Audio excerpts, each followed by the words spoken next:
Excelentes las exposiciones, felicitaciones Ramón y felicitaciones Roque. Ramón, tu exposición evidentemente ha sido muy didáctica, amplia, para un tema controversial. Eh, por eso es tal vez que no tenemos preguntas en el chat. Sí, felicitaciones por tu maravillosa charla. La pregunta que quisiera hacerte, varias preguntas ya contestaste en realidad que quería hacerte, pero según tu visión, ¿qué opinión te merece la comprensión por el médico generalista o los médicos generalistas de las guías China, las guías GEMA, teniendo en cuenta que son ellos los que muchas veces se enfrentan con los pacientes con asma leve y teniendo en cuenta que hasta el día de hoy tenemos una población enorme de pacientes con asma leve sin diagnóstico y por ende sin tratamiento? Primero pido una disculpa porque en un momento tuve un desliz y hablé de GEMA 5.5. Se deben haber alertado las españolas si es que estaban escuchando, porque esto significa 5 años para adelante. Me estoy yendo al futuro, espero que exista. La verdad que yo creo que las guías hay pocas, las guías solamente tienen recomendaciones, los mismos que las guías que hay para hoy en día en COVID tienen recomendaciones, se aplican a determinada población y como quiere que sea. Normalmente las guías GEMA, como la británica, y lo que es el reporte que tiene China, yo creo que no están exclusivamente dedicados a los médicos de primera instancia, como ellos dicen. En realidad debería ser así. Así deberían Tal ser las cual. guías de buena práctica clínica.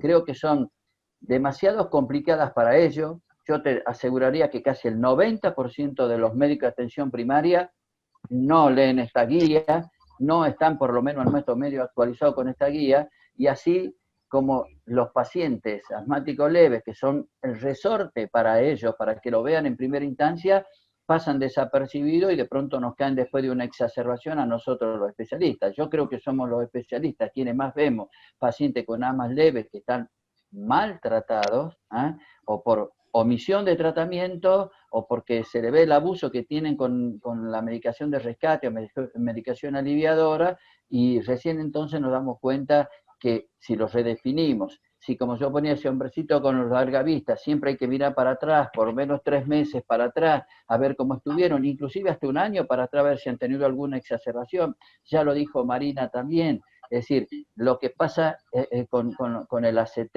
o el ACQ, que más lo utilizamos para los estudios de investigación, vos estás mirando un mes atrás o una semana atrás. Yo creo que hay que mirar 3 meses para atrás, ver si tiene alguna medicación controladora, pararlo en el punto de hoy y ver qué respuesta tuvo esa medicación controladora, si es que la hizo dentro de los estándares que tiene que hacer, que la cumplió, que hizo la adherencia, que utilizó bien el dispositivo, etcétera, etcétera, y recién tomamos una conducta. Esa es nuestra primera vez con la mayoría de los pacientes que están dentro del rango de asma leve. Yo critico lo de intermitente y persistente porque una delgada línea, ¿no es cierto?, cambia la posibilidad de recibir un tratamiento que es para una enfermedad que es netamente inflamatoria, ¿no?, y puede estar recibiendo y autoriza a los pacientes que se manejen solamente con medicación de rescate. Perfecto. Perdón Maxi y Ramón. A mí me gustaría escuchar la opinión de Marina, que participó de las guías GEMA, acerca de este punto del paso 1, porque nos tiene intrigados a nosotros la decisión de GEMA de no incluir ningún tipo de tratamiento y continuar con el SABA en el paso 1. ¿Cuál es la opinión de ustedes? Por la duda, Marina, yo participé en la revisión de esa guía y me tuve y yo en ese punto 1 en donde no nos pusimos todos de acuerdo, evidentemente el pensamiento de todos, si esto es una enfermedad inflamatoria y esto es lo que tenemos que transmitir, ese espacio no puede quedar vacío de tratamiento. Bueno, pues en primer lugar, enhorabuena por las ponencias, que me han gustado mucho. Y ya cuando he visto que Ramón señalaba este escalón, ya me he puesto a temblar y me temía que iba a tener que salir a escena. A ver, lo primero fue un punto muy debatido, y lo primero que se hizo fue cambiar la definición de ese escalón. Y entonces, hasta la GEMA 5.0, el asma intermitente se definía como la que tenía síntomas menor o igual a 2 veces a la semana, lo cual ahí efectivamente esos pacientes todos estamos de acuerdo que necesitan tratamiento antiinflamatorio. Y entonces lo primero que se hizo fue mover el concepto y en ese escalón ser más exigentes y dejar a menos de 2 veces al mes. En menos de 2 veces al mes, y eso ha salido en las discusiones, están aquellos pacientes que solo tienen síntomas una vez al año. Es decir, que ahí era donde surgía la gran discusión, ¿no? De decir, bueno, pero entonces este paciente que una vez al año, por una circunstancia a veces, además concreta a lo mejor, que se ha expuesto a una cosa concreta, 1 o 2 veces al año, ha necesitado echar un Ventolin y no tiene absolutamente ningún otro síntoma ni marcador inflamatorio de los medibles ni nada, ¿nos va a tomar un tratamiento todo el año? Pues la opinión mayoritaria era que sí había un subgrupo de ese tipo, de muy pocos síntomas, que podría ser candidato a... Bueno, de hecho se pusieron 3 opciones a elegir, que podría ser candidato a utilizar un rescate en ese momento con un SABA o con cualquiera de las combinaciones de corticoide inhalado y o formoterol o salbutamol. Y bueno, pues las guías al final también en donde no cubre la evidencia, porque una cosa que nos hemos encontrado es la discrepancia en la clasificación, es decir, a lo que se está refiriendo la GINA cuando habla de escalón 1 no es exactamente lo mismo que ahora la GEMA incluye en escalón 1. No sé si he respondido o no. Sí, el debate continúa entonces. Hay una pregunta, doctor. Hay una pregunta para el doctor Rojas. ¿Y qué opinión te merece el automanejo del asma con corticoides inhalados más LABA? Sí, ¿Y qué a ver, opinión te merece la combinación de corticoides inhalados más SABA en asma leve? A ver, estamos hablando de formoterol más un corticoide inhalado. Nosotros en la Argentina solamente tenemos una forma que está autorizada por nuestra autoridad regulatoria, que es el Symbicort. Estos pacientes, yo tengo exactamente 37 pacientes que desde hace un año empecé a tratarlo así. Ni los veo, están perfectamente bien. Pasaron todo este tiempo de COVID bien, utilizando solamente como medicación de rescate una asociación donde incluye una medicación que es controladora. Es decir, que en cierta forma lo utilice intermitentemente o no, a mí me está dando resultados para esos pacientes que están en el paso 1. En el paso 1. De cualquier manera, vos ves que guía GEMA, Salva, en el escalón por debajo, pone esta posibilidad, o siempre que cada vez que un paciente utilice un SABA, que utilice un corticoide inhalado. Es decir, yo lo estoy utilizando, me está dando resultados, y ya ves que por ahí uno podría pensar, estoy pecando en exceso, no, porque veo que prácticamente ese inhalador al paciente que está controlado le queda por más de un año. ¿Entendés? Es decir, no lo está usando prácticamente. Reduce la cantidad de dispositivos, ¿no? Y yo no estoy salvando esto de que por ahí alguien dice, bueno, con estos 2 estudios que se hicieron que marcan, ¿no es cierto?, un hito para utilizar el Symbicort en forma de rescate, uno disminuye la cantidad de corticoides, ¿ah? Y le transmitamos esto a los pacientes cuando en realidad nosotros le decimos a los pacientes que esto es una enfermedad inflamatoria que merece corticoides. Entonces, y que los corticoides en realidad inhalados no le producen efectos contraproducentes, sería un contrasentido, así que no es un buen mensaje para ellos, de decirle, mira, con esto te redujo la cantidad de corticoides. Y ellos te van a decir los pacientes, pero ¿cómo, doctor? ¿No me dijo usted que los corticoides inhalados son de primer pasaje hepático y prácticamente no tienen ningún efecto contraproducente? Bueno, y también hay un hito, no sé si se acuerdan, cuando nosotros tuvimos la asociación del dipropionato de beclometasona con salbutamol, fue un hito porque los pacientes empezaron a utilizarlo como medicación de rescate. Y nosotros vimos que cambió la historia, y por eso cuando los que tenemos ciertos años miramos lo que fue esa asociación desde ahí, que antes solamente teníamos salbutamol desde el año 1969 y empezamos a tener desde el 70 para adelante esta combinación, vimos que la historia natural del asma cambió. Y si alguien se fija y tiene cierta edad, se va a dar cuenta que esto ocurrió. Aquí en la Argentina se comercializó con el nombre de Ventide. A ver, Marina, querías decir algo. Claro, le quería decir a Ramón que si acepta para el escalón 2 el uso de glucocorticoide inhalado y formoterol a demanda, porque no lo acepta para el escalón 1 de la GEMA, que a fin de cuentas la GEMA da las 3 opciones en el escalón 1 y entonces también sería eficaz.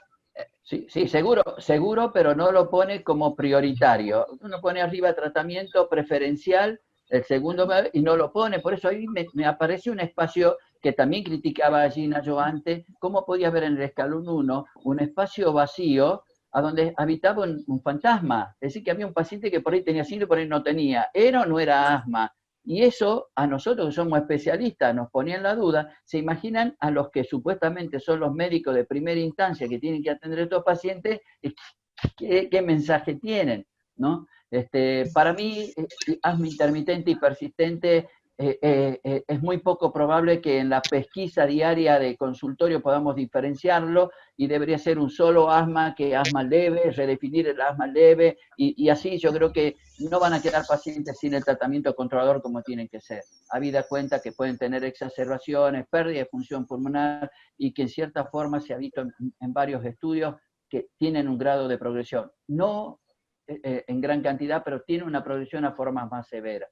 Yo creo que va a ser un tema de seguir discutiendo y misma gente de GEMA dijo, bueno, cuando la presentaron aquí en la Argentina, no estamos muy convencidos, pero esto, y se pone de pronto un justificativo que desde el punto de vista económico no pudiera corresponder. Y bueno, yo creo que aquí lo que importa es la salud del paciente, más allá de los deslices económicos que puedan tener. Pero el asma intermitente tiene un amplio abanico también. Sí, Solo reflejar eso. Sí. Por eso yo dije, todo el mundo mira asma grave no controlado y no mira tanto el problema más importante, porque en asma grave no controlado tenemos la solución ahora con los biológicos, etcétera, etcétera, y vemos que están mucho mejor controlados, ya no utilizan corticoides orales, etcétera. Pero en el asma leve no controlado es donde tenemos el problema. Bueno, no quiero prolongar porque tal, pero solo reto a Ramón que vaya a buscar a esos estudios en los que él se apoya para tratar con tratamiento de mantenimiento el asma intermitente, que vaya a buscar la definición de asma intermitente en esos estudios, los criterios que utilizan, porque son criterios de pacientes con muchos síntomas, mucho más de lo que nosotros incluimos en el escalón 1 de la GEMA. Sí. Nada más. Bueno, voy a ir a España a debatir esto. Vamos a ir todos a España el año que viene a debatir esto. Pero con esos criterios revisados. Sí.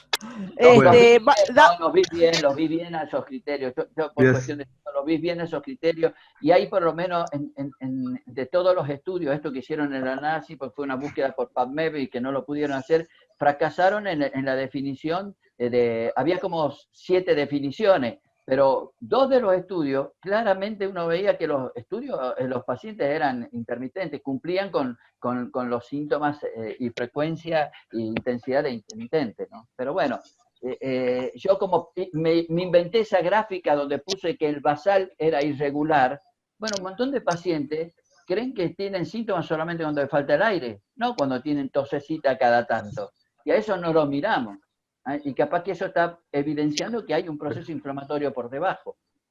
Es todo un tema. Me encantó. Yo le... Tomo nota para este tema. Yo les propongo que sigamos con las preguntas a Roque y después tenemos 20 minutos para hacer las preguntas que nos quedan y para las discusiones que nos quedan antes del receso, ¿sí? Dieguito. Antes de comenzar con las preguntas, quería felicitarlo, Roque, porque ha hecho dos enfoques muy importantes para este grupo. Uno es el equipo multidisciplinario, que es el encargado de controlar e identificar sobre todo el asma grave, que nos consume el 50% de la salud pública. Eso es muy importante. Y el otro concepto del automanejo. Y de ahí surgieron dos preguntas. A Roque Banair, ¿cómo crees que debe estar conformado un equipo multidisciplinario con un abordaje en un paciente con asma de difícil control? Hola, muy buenos días a todos. Gracias, Diego, también por el soporte técnico y bibliográfico que me diste también para desarrollar esto. A Ana y la organización por la confianza en brindarme el tema. Es muy difícil hablar después de Ramón. Ramón eclipsa a todos, así que cuesta.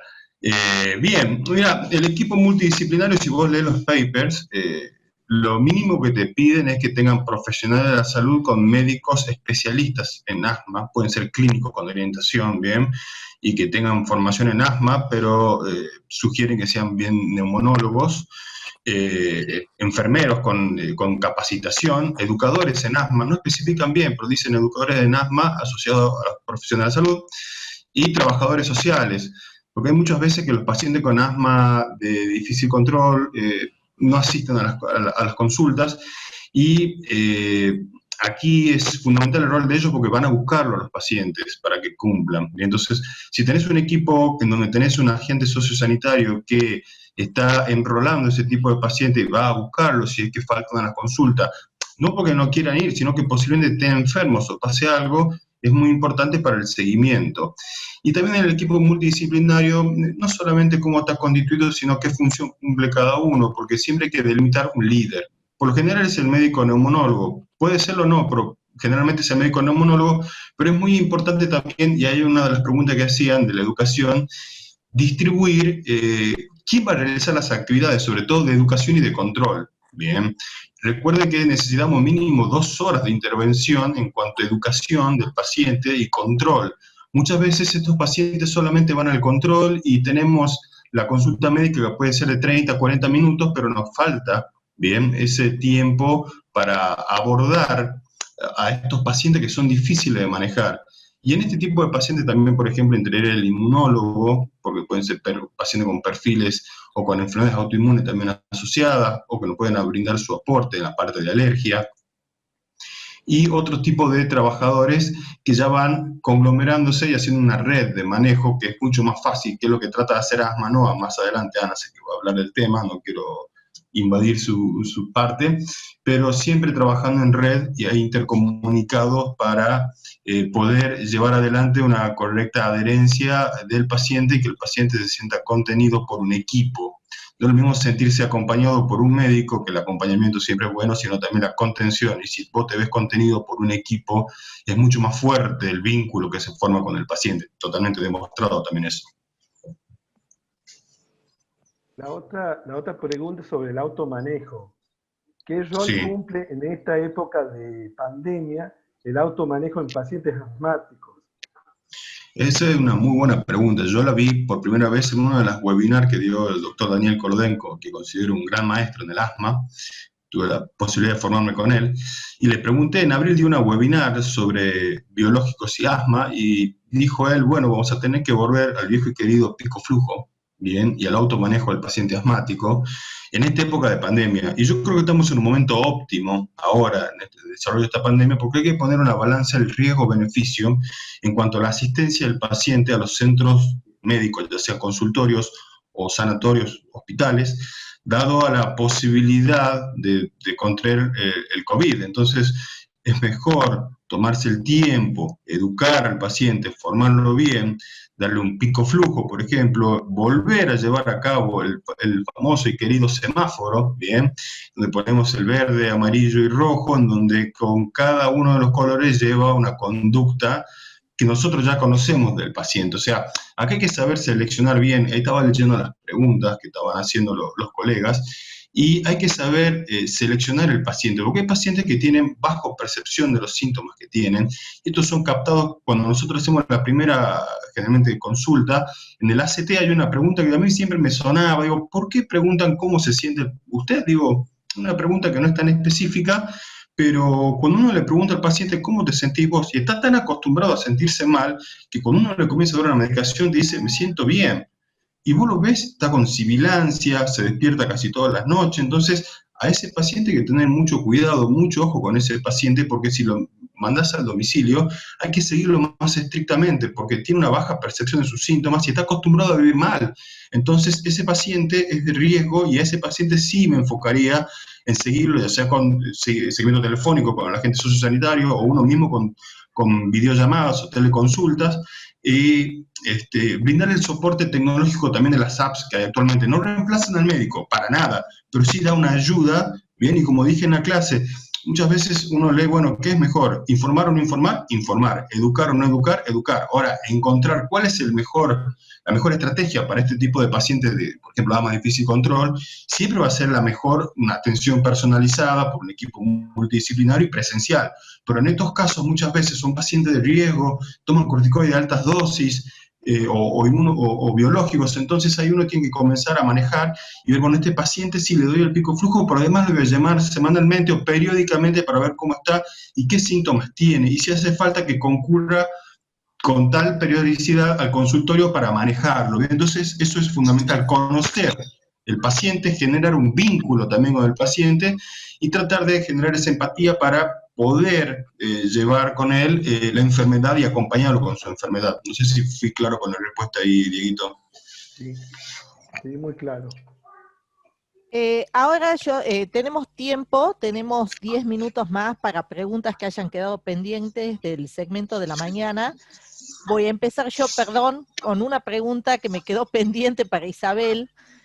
Mi pregunta siempre es, cada vez que se habla de biológicos, selección de biológicos, asma grave no controlado, siempre damos las charlas en base a la elección del biológico, en base a biomarcadores, digamos eosinófilos en sangre, en esputo, pero nos olvidamos muchas veces de los biomarcadores clínicos, ¿no? Porque muchas veces seleccionamos los biológicos en base a un paciente con eosinófilos altos, IgE alta, más de 30, pero que tiene rasgos clínicos de una enfermedad tipo 2 eosinofílica no alérgica. Por ejemplo, tiene poliposis nasal, rinosinusitis, edad avanzada. En ese caso yo tendría que fijarme más la elección del biológico por los rasgos clínicos, que en realidad, por ejemplo, no seleccionar omalizumab y seleccionar los antiinterleuquina 5, más que por los marcadores, por supuesto los eosinófilos, pero que otros tipos de biomarcadores que siempre estamos insistiendo en eso. ¿Qué opinas vos, Isabel? Pues no puedo estar más de acuerdo, porque la última discusión que tuve en este asunto era que estamos un poco como haciendo un círculo vicioso con los famosos biomarcadores, que si el eosinófilo, que si 500, que si 300, que si el feno, el rango, y a veces nos olvidamos del paciente, de la clínica del paciente, de cómo está ese paciente, ¿no? Y yo creo que la medicina nos está como enviando hacia cortes, hacia protocolos, ¿no? Y nos olvidamos un poco de la historia clínica y de lo que esto.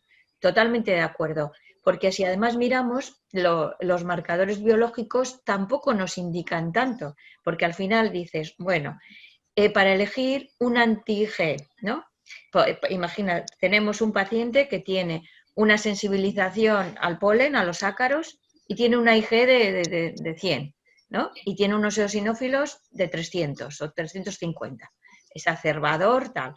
Pues la elección no está ahí en la IgE ni si tiene más eosinófilos. La elección es cuánto daño le está haciendo ese alergeno, para ver si el alergeno, que muchas veces nos olvidamos, no le causa casi daño, que el paciente no dice, no. Hay gente muy clara que dice, yo entro a una casa cerrada y el polvo estoy horrible, o por ejemplo el panadero que decía antes Marina, que cuando la pregunta esa del asma grave de la ocupacional, yo es que me dedico mucho a la ocupacional, si hay un alergeno que te está dando clínica, lógicamente, por muchos eosinófilos que tengamos, le pondremos un anti-IgE, con lo cual aquí la clínica está más presente que el marcador. ¿Me explico? Y luego, en cuanto dices de la poliposis, ahora hay, los fármacos biológicos están haciendo muchísimo hincapié entre ellos, ¿no? Y además lo venden como una buena cosa, que el fármaco hace efecto a la poliposis, que la poliposis nasal, como sabéis, es una de las peores comorbilidades en el asma grave. Entonces, también se discute mucho. O, por ejemplo, el futuro dupilumab en pacientes que tengan dermatitis atópica y que estén muy sensibilizados, pues posiblemente, aunque el óxido nítrico, que es un biomarcador que en principio nos tendría que poner, pues posiblemente también la clínica de ese paciente nos diría. Totalmente de acuerdo, Ana María. Muchas gracias. Anita. ¿Alguien más tenía más preguntas? Sí, yo podría hacer una pregunta, pero ya Daniel, yo la hice, pero ya había llegado tarde, pero normalmente cuando uno da los biológicos, dice, bueno, de acuerdo al biológico lo controlo cada 4 meses o cada 6 meses y al año, porque evidentemente tengo que evaluar la exacerbación del año previo. Es decir, mi pregunta normalmente va orientada hasta cuánto es el tiempo que yo tengo que esperar para decir que un biológico fracasó. ¿Al menos un año? No. ¿Para quién es la pregunta? ¿Para mí? Sí, Isabel. Sí, vale. O para... No sabía. Bueno, pues mira, mi experiencia es que al que le va bien el biológico, el que le va realmente bien es que la segunda dosis ya viene el paciente, así que te da un abrazo. O sea, yo he visto a una paciente entrar con las manos en alto diciendo, puedo volver a jugar al pádel. O sea, en un asma grave que tomaba corticoides. Entonces, mi sensación es el que le va a ir bien, le va bien al principio, segundo mes, tercer, cuarto mes. Al que no le ha ido bien, a los 6 meses ya te empiezas a pensar que esto no le va a servir. Yo en algunos le he quitado los 6 meses, pero en otros que no está muy claro tal, pues alargo al año, pero sí, hombre, no lo puedo decir así todo con toda seguridad. Pero yo creo que esa es los que van bien, sabes desde el principio, el que va mal a los 6 meses, mal, o sea, mal, que está igual, le quito, y a ese que tienes unas dudas, le dejas al año. Eso es lo que hago yo en la clínica. No está escrito en ningún sitio, pero... Marina. Sí, bueno, de acuerdo con lo que dice Isabel, pero con una salvedad. Yo lo que veo es que la respuesta al omalizumab es más lenta que a los anti-L5 y en el omalizumab, aparte de que hay alguna publicación, sí que espero siempre al año y he visto respuestas incluso por encima del año, mientras que los anti-L5 es verdad que la respuesta es rápida. Y aprovechando, si puedo, de un tema que salió por la mañana, solo compartir una cosa muy breve, es sobre la administración de los biológicos en pacientes infectados por COVID. Yo tuve una paciente que, a pesar de mi consejo insistente en que no se pusiera el biológico, estaba con la prueba positiva. A pesar de mi consejo, ella dijo que se lo quería poner a toda costa y se lo puso bajo su responsabilidad y con infección activa. Y afortunadamente no sucedió nada. Lo toleró bien y no hubo, es un solo caso, pero bueno, por compartirlo. Gustavo. Yo creo, ¿puedo agregar algo? Creo que fisiopatogénicamente no habría problemas con la mayoría de los biológicos para pensar de que no se pueden administrar en el curso de una infección por COVID. Eso es claro. De todos modos, bueno, obviamente al no tener experiencia práctica y solamente, digamos, teórica, me parece razonable, por ahí, si uno va a iniciar, bueno, esperar un poquito para iniciarlo más adelante, porque bueno, no va a tener un efecto tan rápido. O sea, en ese sentido no me cabe duda. Ahora, si lo está usando y eventualmente estamos hablando de una patología que más o menos en general va a durar 7 días, 10 días, me parece también altamente razonable retrasar un poco la dosis. Obviamente que, digamos, hay que considerar, como dije en la disertación, cada caso en particular, y bueno, y esta es una cuestión de poner en la balanza riesgos y beneficios, ¿no? Pero lo que me parece importante es que hay que individualizar al paciente, ver de qué tipo de paciente se trata y eventualmente tomar la decisión en base a eso. Una cosa es lo que, bueno, dice la teoría y otra cosa es el paciente real, ¿no? De manera que me parece que hay que individualizarlo en función del conocimiento que uno tiene del paciente, que en estos pacientes suele ser un conocimiento bastante acabado, ¿no? Totalmente de Ana, acuerdo. Ana, ¿me permitís un comentario? Porque con respecto a lo que dijo Isabel, nosotros que participamos en la mayoría de los estudios de mepolizumab, benralizumab, en pacientes asmáticos y que compartían como patología coadyuvante poliposis nasal, en realidad por prospecto la mayoría de estos medicamentos figuran, esperemos un resultado a los 6 meses, y nosotros en verdad en el segundo mes, en la segunda dosis, vimos una respuesta mucho más rápida de lo que uno pudiera esperar, y en aquellos que no tenían respuesta es porque no iban a andar bien. Pero la respuesta más importante la vimos en la poliposis nasal, porque fue importante de tener algo objetivo que está viendo que sale por la nariz y al segundo mes desapareció, más allá del comentario de lo que diga el paciente. Y otra, una pregunta que te quedaba para vos, Gustavo. Ya vimos que los corticoides por vía oral en los pacientes asmáticos severos que están no controlados y por eso están recibiendo corticoides por vía oral, cuando ante la exposición del COVID es muy probable que le vaya mal. Es decir, que si le interna le vaya mal, que si lo ventilan le vaya mal. Entonces, ¿cómo quedaría una pregunta para aquellos pacientes que no están recibiendo corticoides por vía oral, pero que por su COVID se lo indican al corticoide oral? ¿Tendrían, si fueran asmáticos, más posibilidades de ser internados y que le vaya mal? No sé si se entiende la pregunta. ¿Venían sin corticoide oral? ¿Son pacientes asmáticos? ¿No es cierto? Toman la infección por COVID, y por infección de COVID, como los pacientes empiezan a desaturar o tener algún evento respiratorio más importante, reciben corticoide, el corticoide que se le indica por COVID. ¿Tendrían más predisposición esos pacientes a tener una peor evolución? Yo creo que lo que hay que ver es si, digamos, la descompensación respiratoria, lo primero que hay que determinar es si la descompensación respiratoria tiene que ver con una exacerbación de asma o tiene que ver con compromiso por COVID. Eso es lo primero que hay que tratar de diferenciar. Una vez que uno, digamos, tiene claro que la descompensación respiratoria es por COVID, creo que el corticoide, digamos, hay que utilizarlo en un momento adecuado, que es en aquellos pacientes que tienen necesidad de oxígeno, necesidad de algún soporte ventilatorio, y en ese, digamos, en esas circunstancias claramente va a ser favorable para la COVID. Si no está su asma descompensado, no creo que tenga mayor influencia, ¿no es cierto?, en solucionarle algo, porque en esa circunstancia el corticoide no va a solucionar nada. Si eventualmente tuviera una combinación de ambas cosas, y bueno, le podría servir para las dos.